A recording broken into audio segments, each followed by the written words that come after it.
Hey, welcome to Tabletop Skirmish Games. I'm Lee, and in this video we'll be checking out the new Attila Rough Riders and having a look at the new rules that were shown in the Warhammer community article yesterday. So during the video I'll go through the article, we'll take a look at the video which gave us our first look at these new models, and then we'll have a look at the pictures in detail and talk over the rules as well. So let's get started and we'll check out the video.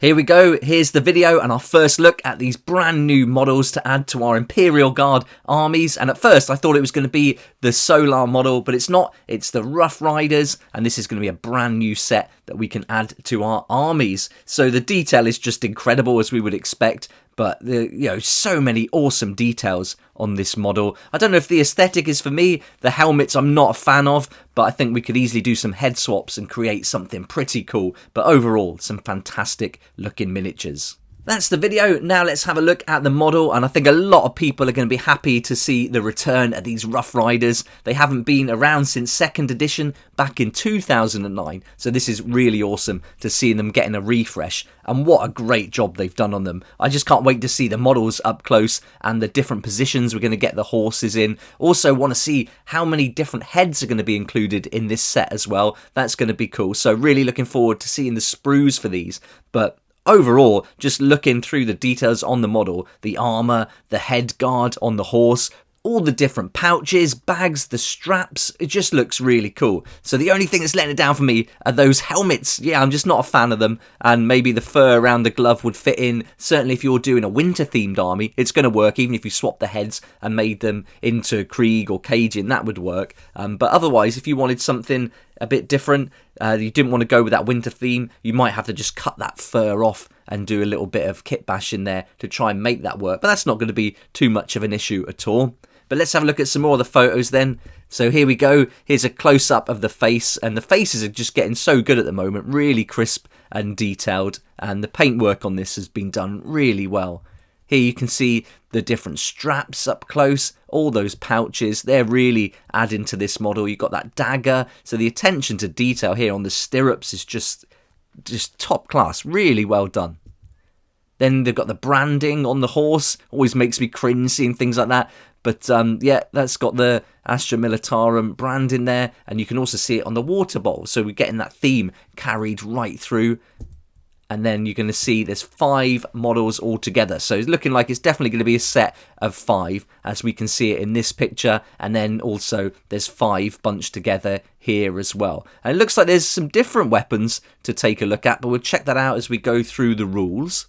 But overall, I'm getting a Strider and Fisto vibe from He-Man with this set. And I'm thinking, like, this guy definitely looks like Fisto. There must be some kind of influence there, I think. Slap a brown moustache on him, and this is going to be a great way to do a model. I could imagine doing maybe a Cadian model, give him the Power Fist, or maybe the Power Fist will be included in this set. So it'd be interesting to see. But hopefully there'll be some models without any actual helmets on, and then we could really, like, play around with it and design them alongside some different regiments. So that's what I'm hoping to see, and I want to find out more about that. But for now, we've just got a little bit of info in the article. Let's go through that now, and we'll start with the different rules. So this is the only set of rules that we saw in the article, and this is talking about the hunting lance. Now there's some conditions here. You've got 2 different weapons to choose from, and you've got to select one of the profiles before you make an attack with it. So let's have a look at the frag tip first.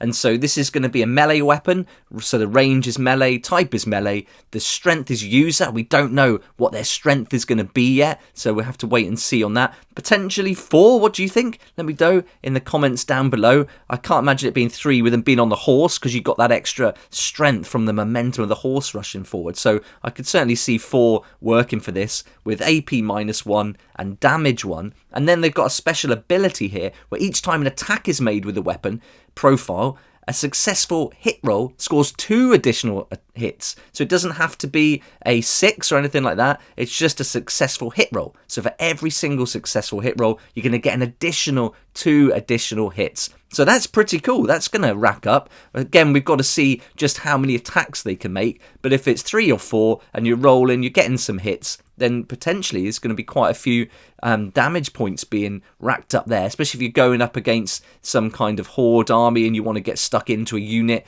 that hasn't got that high defense. Then I think you could do quite well with that one. But then there's the melter tip. So if you want to go up against maybe a vehicle or tank, something monster, something a bit more powerful, then this one is certainly going to be the one to choose. It's got that range and type as melee. Strength is +2, so if we do get a strength 4 model, this is going to be 6 going in with AP -4 and then dealing 3 damage. You're not going to get that ability though, but you are going to do some serious damage, certainly with that AP -4. So this is the kind of melter gun variant for this, but you do have to get right up close in melee to make use of it. They do have some options if you want to shoot at range though, and so they're going to get a las gun, so that's going to be an option. We didn't get to see the stat line for that though, so I mean it's going to be pretty standard I imagine. And then there's also a power sword featured in some of the pictures, so maybe there's going to be some additional melee weapons included. So I really hope they do give you an option for a power fist. I don't know if that would work with this theme, but it's certainly something I'd be interested in putting together. You could just make some rules up if you wanted to, if you're just playing for fun. I'm sure that would be cool. But here's the power sword. You can see it on a picture that I took from the video. So you can certainly see that that is a power sword with the cable there circled as well. And yeah, again, other melee weapons, that's really what I'm hoping for, and just seeing the different options we can add to this. You can also see he's got the las gun in the holster there on the side of the horse, which I think just looks fantastic. And as we spin him around, you can see the other side of the horse up close again with all those great details. In this next picture, we've got this hunting lance that looks totally different to the others. It's giving me a real plasma vibe. So is this going to be a different type of weapon that we haven't seen a stat line for? In some of the images, we're only seeing one of these in the 5s. Is this a special weapon that one member of the cavalry can take with them? So yeah, going to be interesting to see if that is different or whether it's just a different look to the same weapon.